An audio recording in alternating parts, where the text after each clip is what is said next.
Tank Davis versus Cruz. This was supposed to be Rolly. I actually think Cruz is a better fighter than Rolly.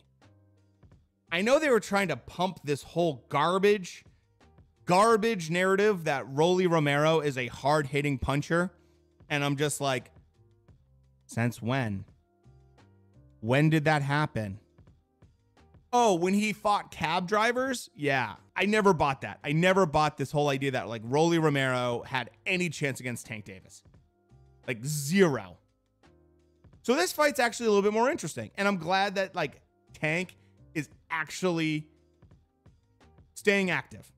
He's fighting at a weight class that I think is good for him. 135 pounds for Tank is good. And I'll show you why this is going to be interesting and why it's a good weight for Tank. Now, Cruz, right? The thing is, his loss and his draw, don't be mistaken by it, those were very early in his career. He's been on a winning streak for a while now. So it's not like he's coming into this off of a loss or a draw or anything kind of controversy. He's been winning for a while now. And what makes it interesting is look at the stats here between these two. Tank's 27, Cruz is 23. Height, they're virtually identical. Look at the reach advantage, though. If these reaches are actually true, Tank has a 6-inch reach advantage. And he's a southpaw. That, to me, is the biggest outlier. And this is why I like to look at this stuff, too. It's like, when you start looking at the stats, it's like, holy shit. For guys that are so close in height to have a 6-inch reach advantage at lightweight is crazy. And I double checked another website to check this reach advantage, and it agreed with it. So then I came down and I started looking at like wins and knockout. Like Cruz is not a guy. He's almost 70% KO percentage. That's very respectable. Obviously with Tank, he has only one fight where he went the distance. So it is interesting. Pro rounds, I mean, they're not that far off, but it is interesting that Tank debuted so much earlier. What's the kind of general, what are you going to do here if you're Cruz and you're going against Tank? One thing you got to hope for if you're Cruz is that Tank is going to have issues making weight. Do I think that's going to happen? I don't. I actually feel like Tank Davis is in probably the best place he's been in a long time. Outside the ring, he seems like a very motivated, much more focused than he was. So I appreciate that. Like, I think that he seems like he's a little bit more on the straight and narrow. Obvious reasons that's needed. But let's say he's not hitting the weight that he needs to. That would be a huge advantage if he's weight drained. We saw against Gamboa in particular, where he just like his punch output just dropped off a cliff, and a very active fighter could have taken advantage of him that night. Of course, if you have a Gamboa with like 2 ruptured Achilles, that's not going to happen.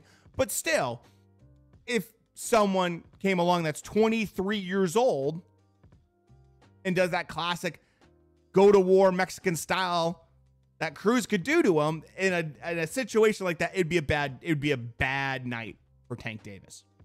The big thing for me about Tank is that we saw in his last fight in particular. I was always under the impression that Tank has some really good counter punches. His uppercut's fantastic. Great uppercut.